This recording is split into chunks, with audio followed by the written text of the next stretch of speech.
বলছে আমাকে ওদেরকে 10,000 টাকা দিলে ওরা আমাকে ছাড়ে দিবে। 10,000 টাকা দিলে? আমি পিছনে যে স্কুলটা দেখাতেছি এটা হচ্ছে আমাদের উত্তর কুতুবপুর সরকারি প্রাথমিক বিদ্যালয়। আর আমি আপনাদেরকে একটু আগে বলছি হে এই স্কুলের ছাত্রী এবং চতুর্থ শ্রেণীর ছাত্রী। আর ওর বাড়ি এই এলাকাতে। আজ আছে ওরে কে বা কারা অটোর মধ্যে 12টার মধ্যে সময় 12টা ওই সময় তুলে আইনা এই যে আমার পাশে যে বাগানটা দেখতেছেন এই বাগানে কিডন্যাপ করে নিয়ে আইছে। নিয়ে আসার পরে তার থেকে মুক্তিপণ ওরা 10,000 টাকা বোধহয় দাবি করছে। 10,000 টাকা দাবি কইরা বলতেছে 10,000 টাকা হইলে ওরে ছাইরা দিব।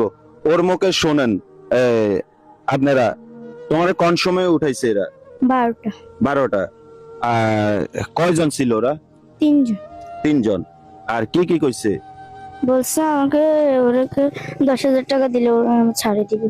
10,000 টাকা দিলে? ছাড়ে দিবে। আর তোমার কোনখান দিয়ে ঢুকাইছে একটু দেখোছেন? এখান থেকে। এই জায়গা দিয়া? হুম। এই জায়গা দিয়া? এই যে মাসুম বাচ্চা থেকে কিডন্যাপ করা কুতুবপুরে এটা কত বড় অপরাধ এটা তো আপনারা জানেন।